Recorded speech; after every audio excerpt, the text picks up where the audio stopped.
Good afternoon, ladies and gentlemen. My name is Dr. Kramer.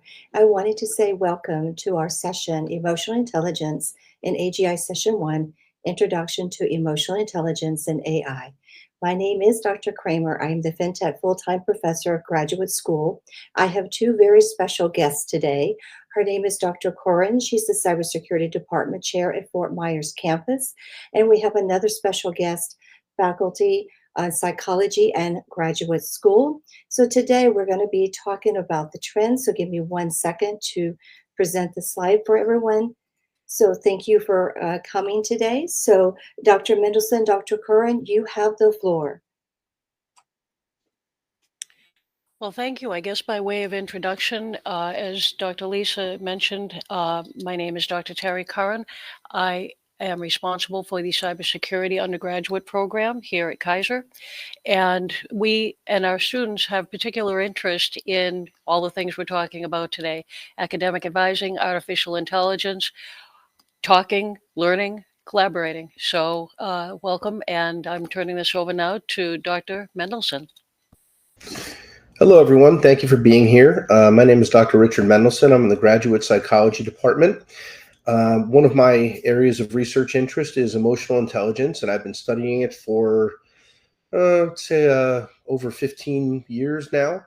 I am also a member of the Consortium for Research on Emotional Intelligence in Organizations, and the bulk of my publications have been something emotional intelligence related with regard to how it's applicable either in business or real life. Just so, we're all kind of on the same page as far as what emotional intelligence is, we're going to get started with the slide you see before you, where it talks about what it really means to understand emotional intelligence as far as the definition. It is the ability to recognize, understand, and manage emotions. Oftentimes we read something like that, we don't put a lot of thought or energy into really kind of like dissecting what that means, right? When we talk about like emotional recognition, for example, we can't really just rely on someone telling us how they feel, right? We have to rely on a lot of different cues, a lot of different sensory information. People's tone of voice can be indicative of a mood or an emotion that they're experiencing. Facial expressions, body language, and oftentimes it can be confusing. The reason I say that is, let's say that we were to assume if someone raised their voice that they were angry or they were upset because they're speaking in an elevated tone. But people also do that when they're excited. People tend to have a higher pitch to their voice when they're excited or happy. When they're afraid, similar things can happen.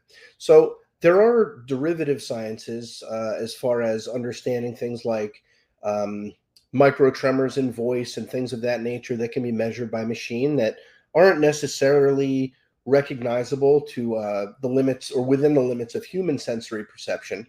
But we are making strides forward because of this body of research that began, about 50 years or so ago now at this point.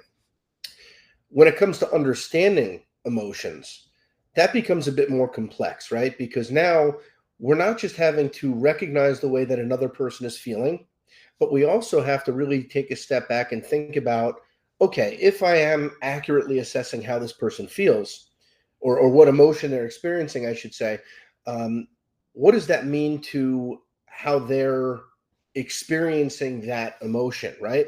Happiness isn't the same all the time. Sadness is not the same all the time. And the way that we outwardly emote can be very, very difficult to understand or ascertain. For example, it's not uncommon for someone to cry if they lose someone who they love. It's also not uncommon for someone to cry if there's a newborn and, now they have another member of their family. There are people who might cry during a movie. There are people who don't cry at all. So we don't always emote and outwardly emote the same way. However, the experience of emotions, the way we internally process our feelings, that is cross-cultural and universal. It doesn't matter where you go, anywhere on this planet where you can find human beings, from the most industrialized nations in the heart or core of the most populated cities, all the way to like remote tribes that have never been in contact with, other human beings outside of their immediate social circle, people all experience joy. People all experience sadness. People experience anger. People experience excitement. So all of those core emotional experiences are there. But we also have to know how to manage them. And that is very often where we as individuals have to do a lot of our own personal development. We may have an emotional experience, but the expectation is that the way we outwardly respond to that, whatever the stimuli might be that caused us to feel this, the way that we respond outwardly to it, well, it's expected to be what people would call socially appropriate, right? Oftentimes, whether it's, in a work meeting or any type of public event, could be a family dinner, could be a professional engagement, whatever the case may be, people have emotional experiences, but different outward demonstrations of those emotional experiences are considered acceptable or appropriate. For example, nowadays, as culture has shifted and become more sensitive to the way that people feel and the way people experience things, it might not be uncommon for someone to have an emotional response in, let's say, a business meeting, for example. And that would be acceptable today to an extent. Whereas maybe 10, 15, 20 years ago, if someone would have an emotional response in a business meeting, people might perceive that as weakness. They might perceive it as strength. And there's all different, variables that come into play in the way that we perceive this.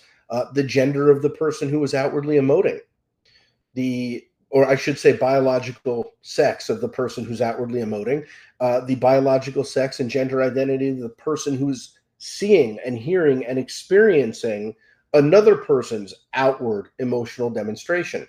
All of these factors come into play. So it's very, very complex.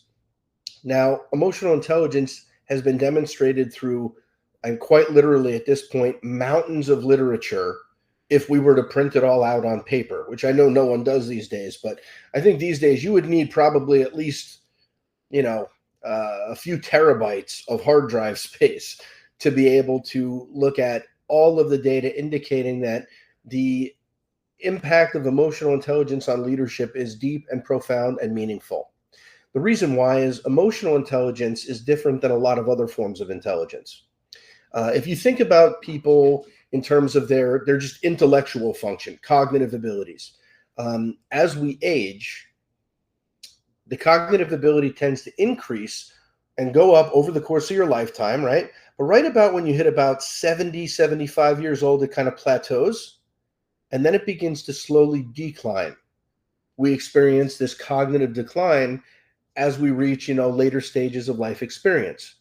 Emotional intelligence, however, is quite different. It tends to be something that continues to grow and improve and increase over time. It increases as we have more and more life experiences and as we speak with and work with and experience the company of other people. The most profound experiences that we have in life, both good and bad, are things that we then draw from because our brain tends to operate a lot like a computer, right? With the exception of a computer tends to be very rigid in that if you give it a set of parameters, it will always adhere to the programming that it has been given, right? Whereas a human brain can make what we call intuitive leaps. And these intuitive leaps allow us to look at scenarios that we may be experiencing right now in the immediate today that may not be identical to, but are oftentimes very similar to experiences we have had in the past. And the way that we responded to the experiences in the past, the way people who saw and witnessed what we did responded to us, gave us cues as to whether our response was socially appropriate. And we use that information to kind of moderate the response that we have to new experiences as they happen to us. So why is this important in something like academic advising?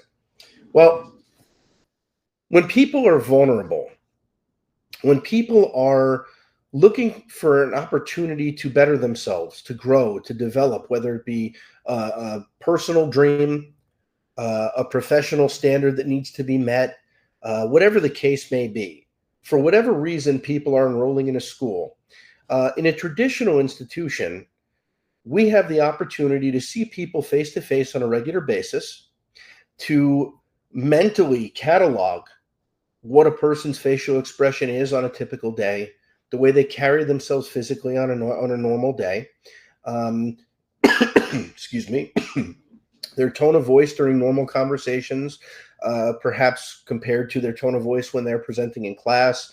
And a lot of that is not present, at least in the initial or early stages of distance or remote education, right? We don't get that face-to-face interaction. When it comes to academic advising, we are oftentimes working with students we may not have had in classes before. So being able to apply emotional intelligence and to view the academic advising, experience through the lens of utilizing our emotional intelligence in a deliberate manner, which with intent and purpose, is what we're here to speak about today. Because there are a lot of benefits from viewing things through that lens, in that it allows us to have more effective communication with other people. It allows us to identify clearly what a problem is that a person might be facing, and to try and help direct them, not just based on our own personal feelings, but the blend of our emotional experience and our institutional knowledge within the system within which we function and work as professionals on a daily basis. And most important, emotional intelligence has a tremendous impact on what we call executive function. Executive function, one of the hallmark traits of executive function is decision making. We may not think of it this way because we are on the institutional side of any exchange when we work with students. But the reality of this is that for a student, when a student is enrolled in a distance program, and I know we have many programs that are face-to-face and on ground, and those are wonderful as well. In many cases, those students are the undergraduate students who tend to be coming in, either directly from high school or soon after high school graduation. So you do have the opportunity to experience them in person on a regular basis. But what we need to also realize about those students is that they are also in an emotionally developmental stage of their life. They're going through massive transition in that they are no longer viewed as children by society. They may not be in their home that they grew up in. They may have traveled and had to relocate to earn their degree. They may not be coming from the same set of circumstances that we have come from. And I say we, meaning, us as faculty members, but of course, all of us have not come through the same set of circumstances either. But we tend to have more years of life experience and the ability to view and gauge our interactions with others who come from different places, from a place of like perspective or emotional remove, to get a feel for who people really are. Oftentimes students have not yet developed those skills, especially nowadays.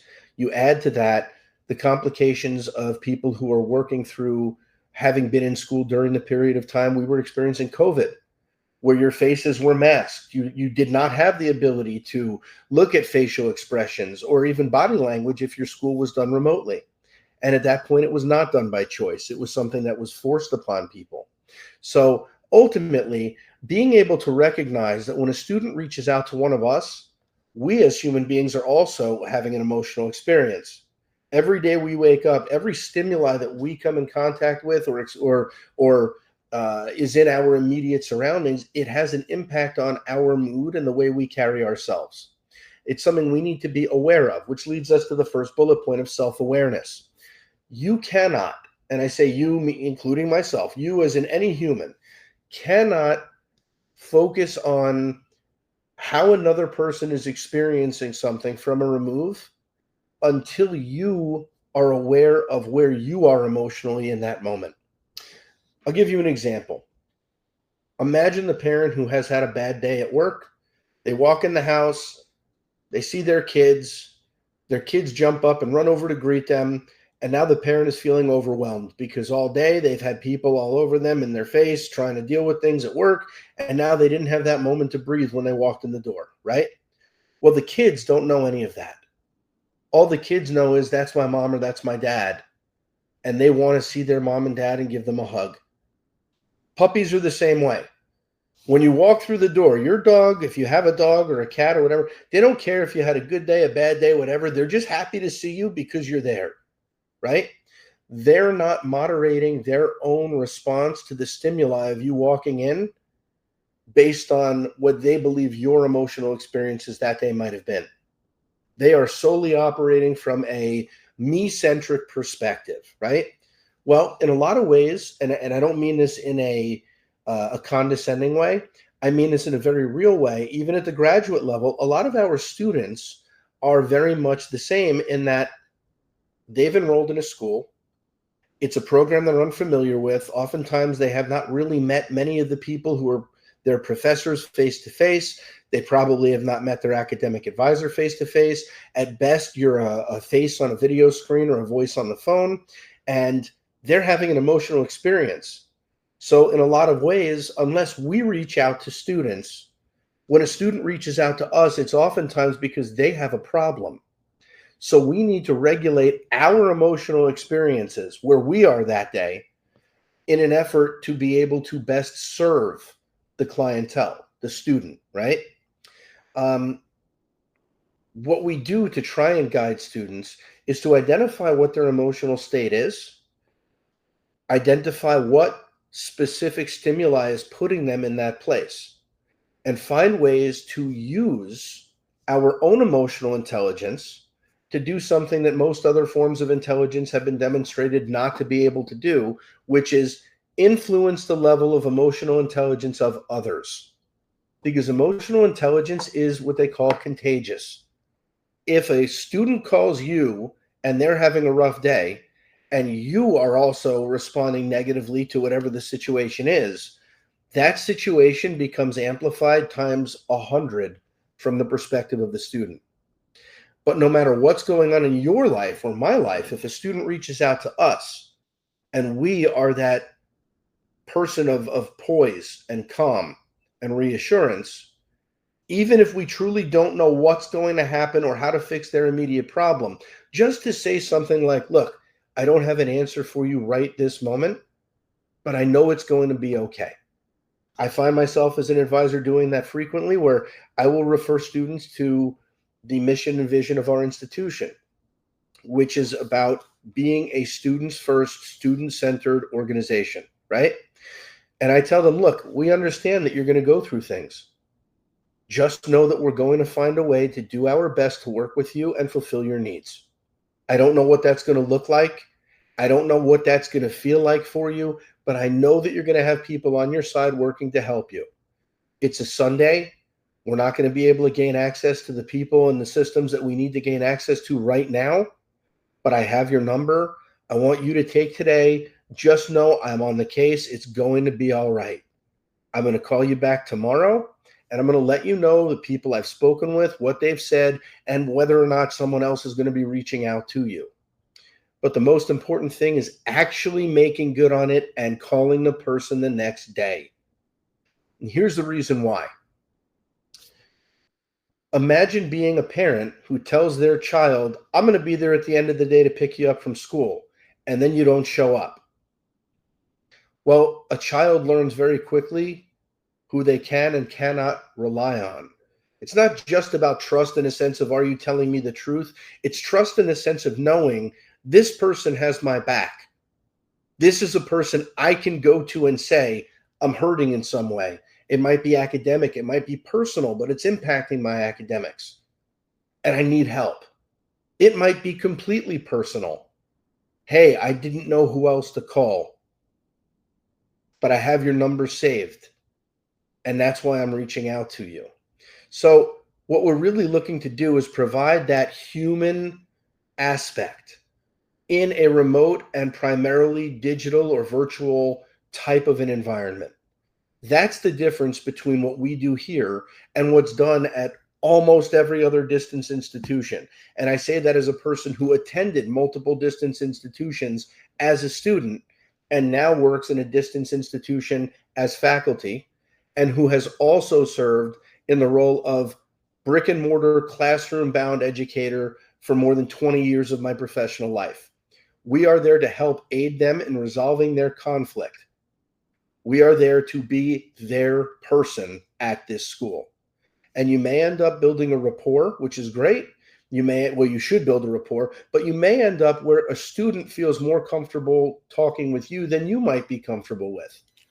And that's when you have to start to use a different aspect of your emotional intelligence, part of that decision-making, high-level executive function, to find a positive way to guide that student through the process of building appropriate boundaries. And again, I refer to our mission and vision. When I speak with students about this, I explain to them, we work to generate workforce-ready graduates. So let's look at this through a lens of what would be viewed as professionally acceptable. Would this be something you would feel comfortable going in and speaking with your supervisor with at work? If not, why not? If yes, why? What led to that decision? What makes you believe this is okay or that this is not okay?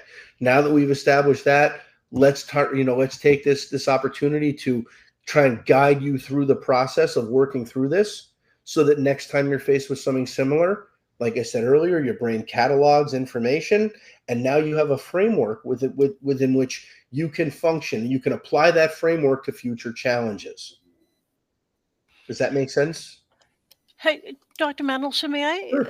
ask a question on Of course. this? And yes, everything that you're saying makes really really wonderful sense. I wanted to ask your opinion about something. So, as an academic advisor, one of the first things that I do personally is, as soon as a student is made known to me, either through admissions or showing up in a class, Mhm. I invite them to store my phone number on their speed dial.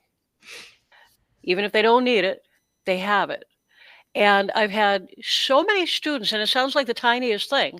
I have had so many students tell me they just feel better knowing that they could get me if they needed to. So I guess from an academic advising perspective, maybe that's goodness. And, does it really make them feel better? Or I don't know. You are the expert here. Why do they feel better? Because of that reliance factor that you're just talking about? Well, let's talk about what the experience is for a lot of our students, especially our students here at Keiser University. Um, Whether you are in the e-campus or at one of the brick and mortar campuses that I think there's like close to 50 now worldwide, 47, I believe, worldwide. Um, you know, our students are not oftentimes the traditional students, right?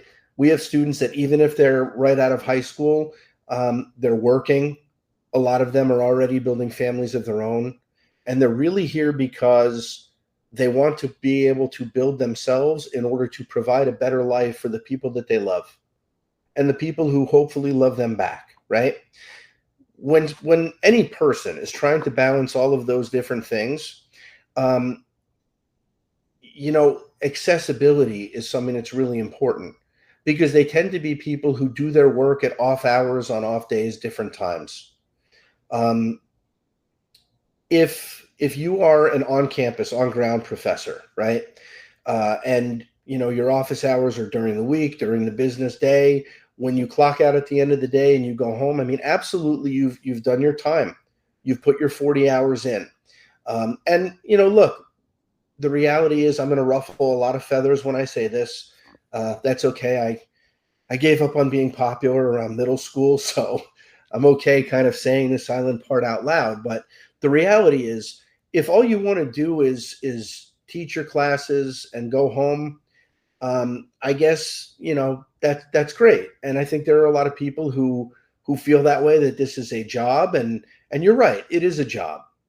But the people who tend to excel are the people who realize that there's more to this job than just teaching. Okay. I mean, the first thing you'll learn in any decent business school is that people aren't buying what you're selling. They're buying or investing in you because they trust you. You have given them a reason to believe whatever this project or product might be, your seal of approval is on it. And that means something to them because they believe in you. They believe in what you have been telling them and what you've shown them about who you are, right? Having your phone number saved, that means that when something goes wrong and they're not on campus and it's after hours and it might be a weekend, but they're doing their thing, they're doing the work, they are putting in the time, they are saying, I've already worked my 40 or 50 or 60-hour week, I'm up late, I'm sending an email at 3 in the morning because that's the only time I can get my work done. Or it's a Sunday at 1 in the afternoon, and I know as a professor you have a life and you're out with your family, but I'm really stuck and I need a minute of your time to point me in the right direction.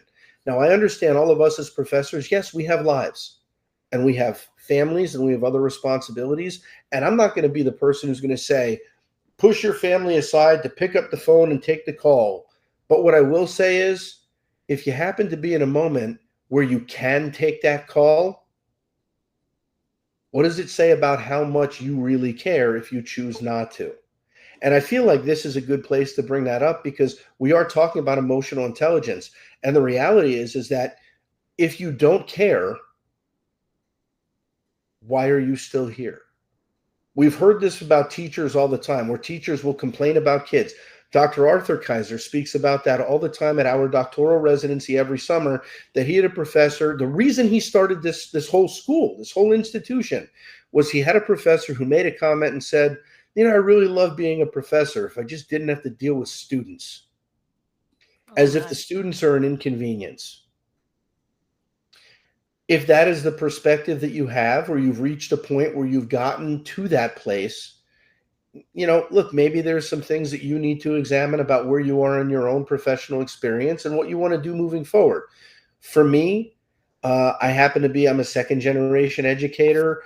I feel very fortunate to be doing what I'm doing. And I recognize that part of this job at this place, even when I was on campus, in person, just like people at the brick and mortars, when I was on campus, if it was Sunday night and my phone rang and I wasn't really doing something and I had the ability to answer, I did. And I didn't do it because I'm a better person than anybody. The truth of the matter is, like I told you, your brain takes experiences and frames it and catalogs it and uses that framework to better make decisions down the road. Well, I had been the distant student. I had been the person who was working 2 or 3 jobs, who was putting in the 60-hour weeks, who had the infant at home, who was struggling to stay awake long enough to write the papers and to do the work. And I know when I picked up my phone on a Sunday and I had a paper that was due at midnight, and it was 5:30 on a Sunday, and I made a call to my professor, I knew I wasn't getting an answer, and I knew I wasn't getting a call back. And I knew that even on Monday, I wasn't going to get a call back because I knew my professors didn't care. It was a transactional relationship. They were getting a paycheck partially from my tuition in exchange for grading papers, and that was how they viewed the job. I can speak about the colleagues that that I have had the opportunity to meet over the course of the past, I think 12, 13 years now here at Keiser University.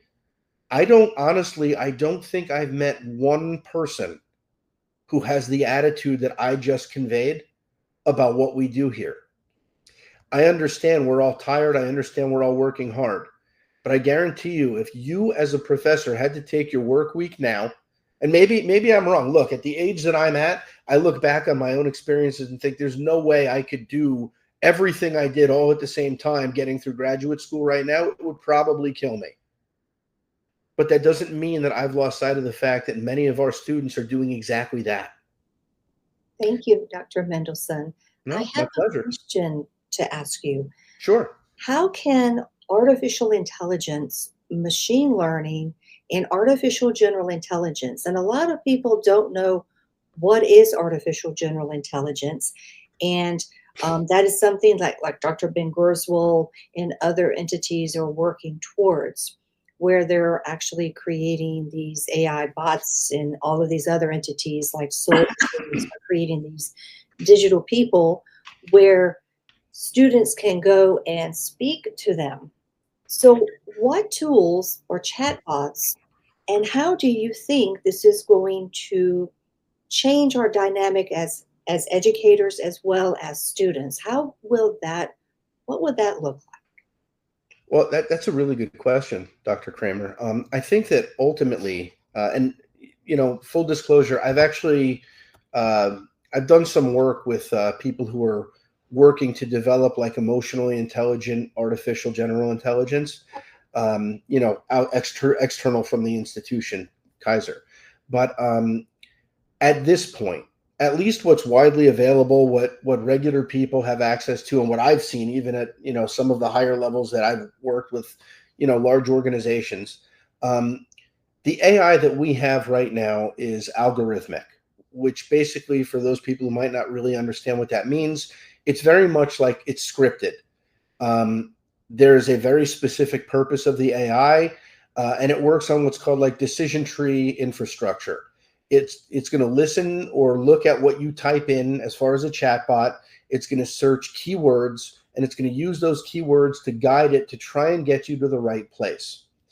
To say that it is not effective would be incorrect.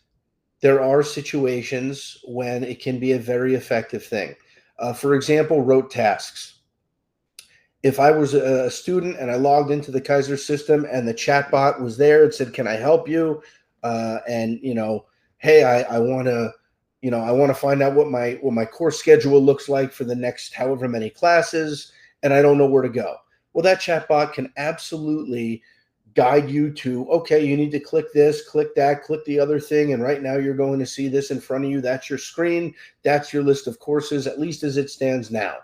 That type of a rote kind of activity, something that the AIs that we see that are commercially available are absolutely capable of doing. What they can't do is be one of us.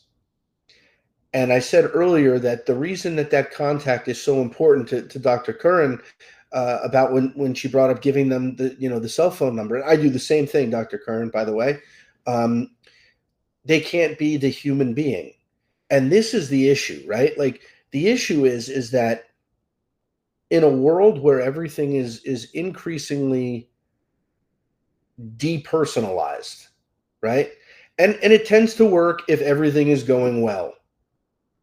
But the moment something goes wrong, we process that experience very differently as a human being, right? If something really good happens, oftentimes people's first instinct is like, I want to tell all my friends, right?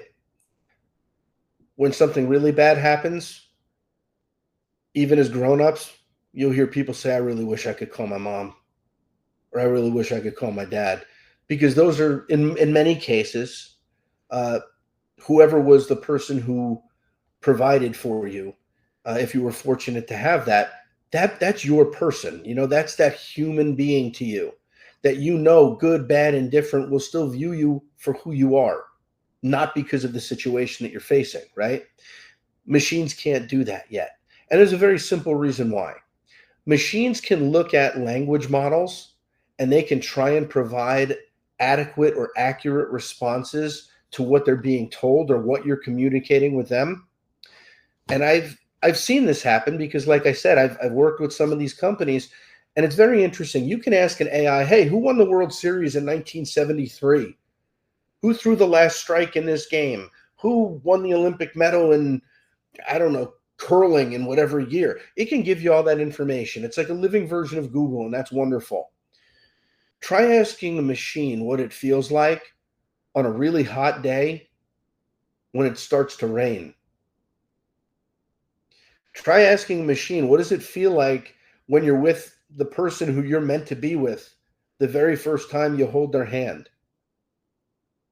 What does it feel like inside the first time, you heard that person tell you they love you? What does it feel like the first time you hold your own child? There is no machine that can do that. There is no machine that can understand that. I don't care how many terabytes of information, quantum computing, there is not a machine right now, even if we use cameras and microphones and sensory and tactile input for that machine. The machine can only report the physical sensation of touch. It cannot tell you what it feels like the first time a kid who's only known abuse is hugged by a person who genuinely cares for them. Machines aren't there yet. So you asked a very, very profound question. How is this going to change the landscape of what we do? Well, interestingly enough, it changes the landscape in a way that we will have less of a need to hire people who are good at tasks and much more of a need to hire good people. Now, I'm not saying we don't have good people. I know we have some great people. We really do. I'm just saying that will be the shift we see in hiring. We are going to be seeking people who are higher levels of emotional intelligence, people who are more approachable, perhaps. I think that as much as we as an institution, we tend to be very rooted in tradition. We tend to be very rooted in the pomp and circumstance of the academy. And I know that the reasons behind that are that oftentimes we as an institution have people who will view us differently because of who we are. And frankly, I'll again say the quiet part out loud, because of the populations whom we serve, that other traditional brick and mortars might not have an interest in working with or for. But the reality is that's what makes us special. That's what makes what we do so unique and so important. And as this becomes more and more prevalent, where more things are automated, we will need to put an extra emphasis on providing the human aspect. And it's funny, I had this conversation with Dr. Robert Keiser at residency last year, and I said, in the graduate school, we have the academic deans. We have, deans in charge of the facilities and all the organization and stuff. At the time, we didn't have a dean of students. And he said, so what do you mean? I said, I think we need someone who can be that human, because faculty are not always able to address everything because they're limited in terms of their level of the institution. We need a person who's going to pick up the phone, who's going to be the human being, because that's what our people need. And our people, meaning our students, they are our people. The reality is this. We could have buildings as an institution. We could have property as an institution. The institution can own curriculum. They can own all these different things. But if we don't have students, number one, it's like, it's like having all the potential in the world that never gets to be expressed. And number two, the vast majority of people who do what we do here would no longer be here because there'd be no one to serve. So our students are our people. And they are not in any way beneath us. They're not, someone or something that we can diminish in terms of their importance. They are literally the rock that this place has been built on. They are our cornerstone. And word of mouth is important. Personal experience is important. And what makes us different than the other institutions that serve the same or similar populations is the fact that our people actually care. It's true. And Dr. Mendelsohn, and thank you so much. Now, I want to take it to another level. Sure. Machine learning analyzes students' engagement and behavior patterns. And AI can provide personalized learning recommendations based on emotions. But I want to take it to two parts. One for Dr. Mendelsohn and also a cybersecurity expert, Dr. Curran. How do you incorporate cybersecurity when you are dealing with students and you are advising them in that field? And what other tools do you use to help? And also, Dr. Mendelsohn, what machine learning, what AI or personal recommendations, and how do you feel about AI? I know this is a two-part, so whoever wants to answer first, because I wanted this to be a collaborative since we have a very small group. I wanted to show our students how do we come up to become an effective academic advisor and what roles as a student to ask us the questions to be able to help them with what we need. So I know this is a two-part question. So anyone that wants to jump first, so please, thank you. Well, so it's a two-parter that's especially really interesting, right? So, the relationship with the academic advisor. I'm going back to my first page of many notes, right? And I took note of something that Dr. Mendelson mentioned about executive function and decision making, right? And I took this note carefully because as I am dealing with cybersecurity students who have a different learning process, they have unique skills, they have different drivers, right? But when I think what I try to do as I'm academically advising cyber students, and it's specific to them, I liked what you said about executive function and decision making because I want them to feel that they can trust the decisions that I'm sharing with them. Number one, to the earlier discussion, but also two, I'm trying to impart to them that this is how you act in the real world, right? So the academic advising experience for cyber students, at least in my lens, I try to make it, you know, experiential learning in a way, right? The student says, I have a problem. I said, okay, let's discuss your problem, and so on and so on and so forth, right? So I was really quite taken with the executive function and decision making because that's a discussion they're going to have with their boss someday, right? That's the first thing. Now, also too, in terms of cyber and AI and all of the things that we've been talking about, there is a tendency for cybersecurity people, students, to trust but verify.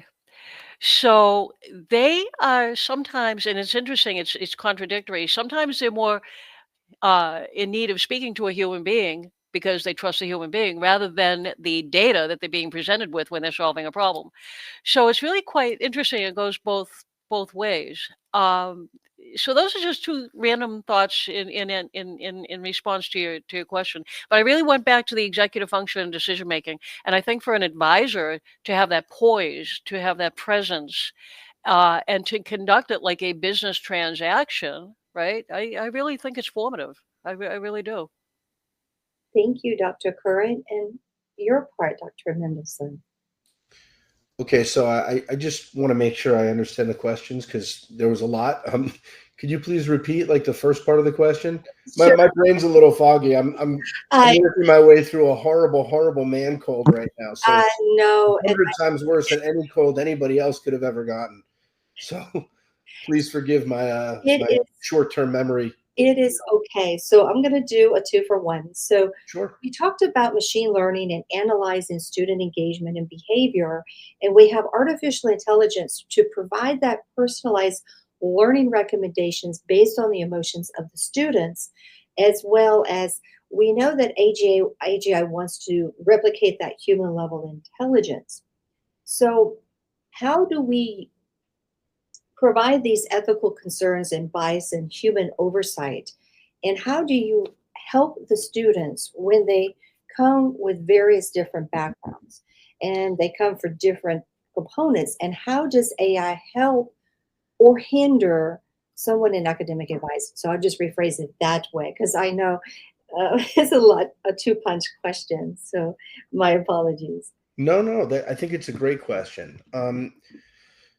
So first off, I think that AI is an incredibly useful tool in academic advising because I mean, look, the reality is that in our world now, the real currency as far as like what you take away from any type of experience, it used to be knowing, it used to be knowledge, right? Um, we used to have to fill our brains with every little bit of information, from 2 times 2 all the way through like, what is the quadratic formula and memorizing proofs and theorems for geometry, which some of the younger people probably are shaking their heads going, I don't even know what that means, right? Um, but the reality is that is not the currency anymore that we're hoping people take away, right? In a way, it's almost like we are in like the first phase of like becoming hybrids, if you will, right? I mean, for the most part, almost everybody has one of these. So we no longer need to fill our brains with information, right? What we have to do is serve as the brain, in a sense of like knowing how to use what we would call like in our brain, like our neural pathways to get from point A to point B. We are kind of like the neural pathway. Like, how do we get from this question to the answer? I don't need to know the answer, but I need to know how to get to it. Where do I go? Where do I look it up? AI can be a tremendous asset in that regard.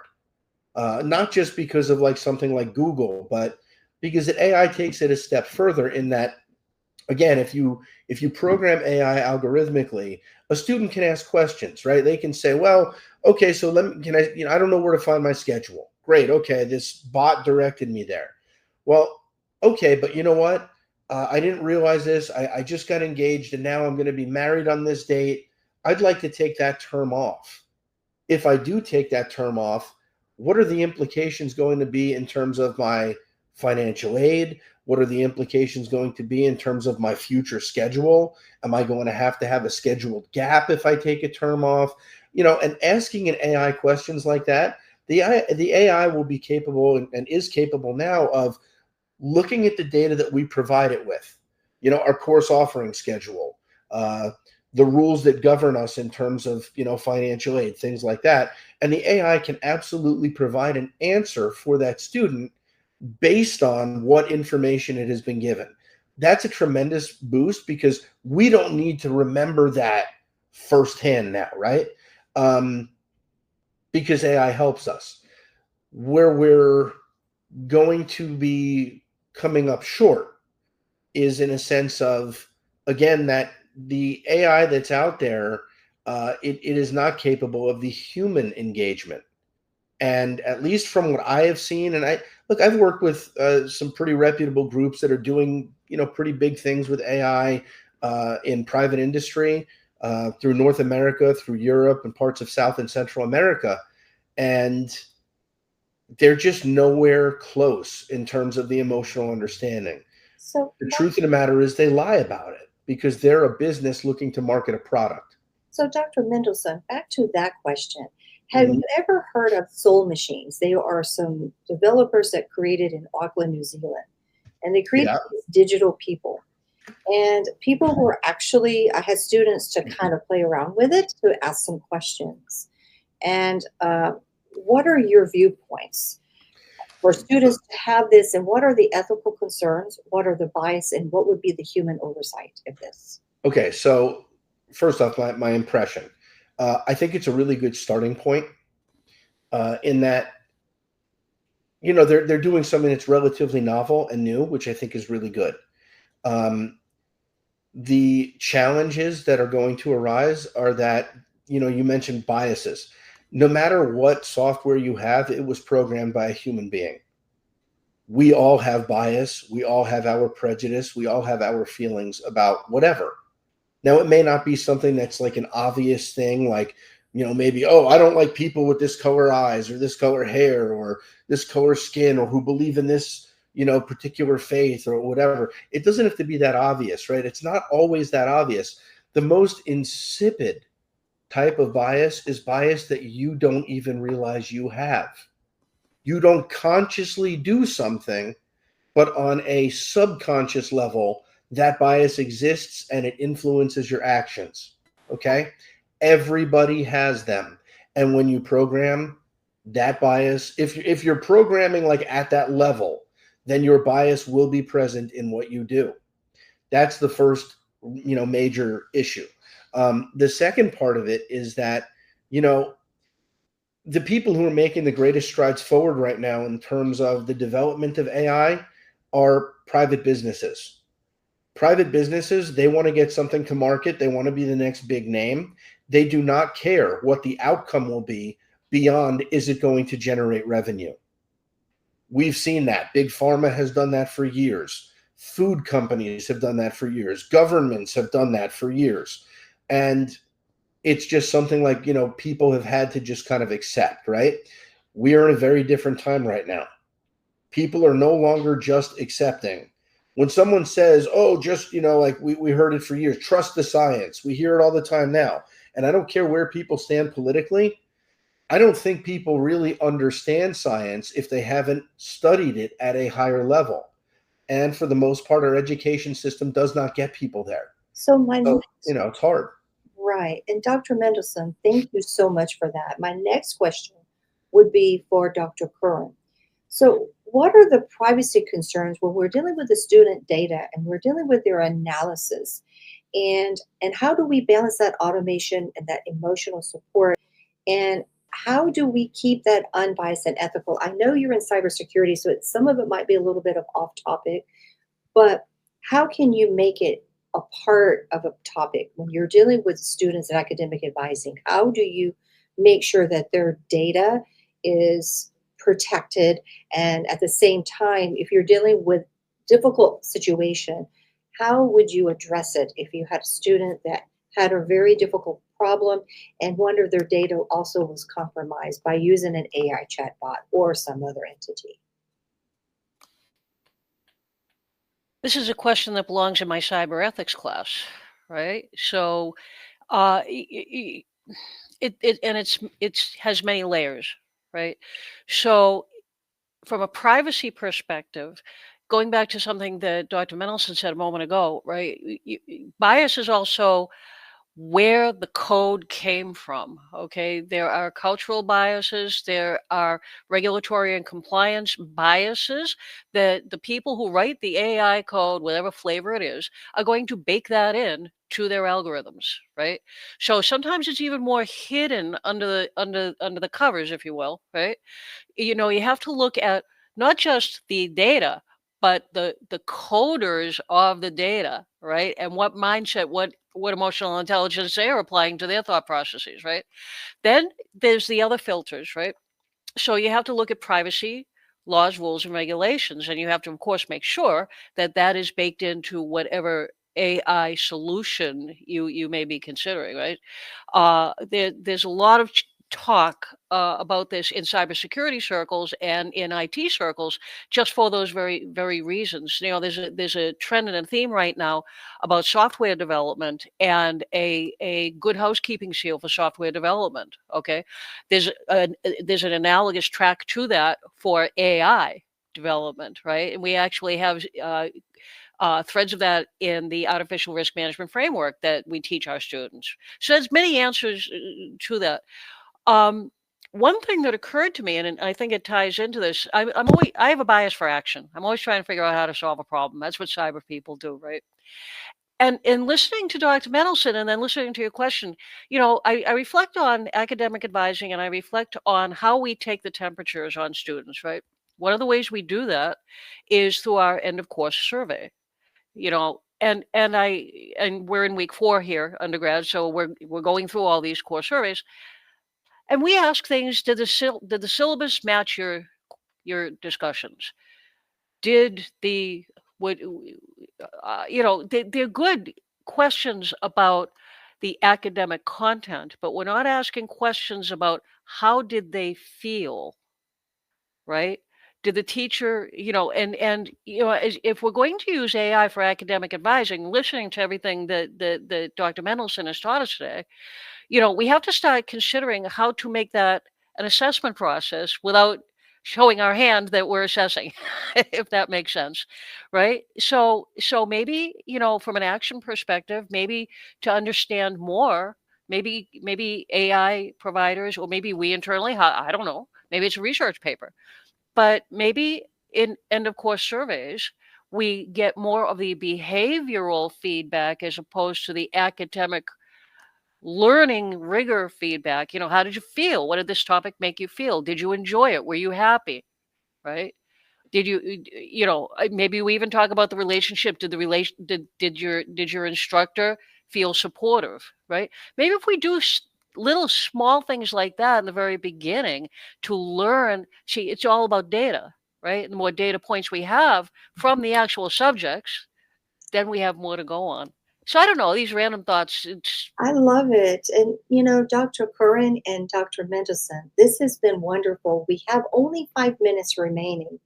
So, I would like for us to just do a closing statement for the ones that maybe be watching us later.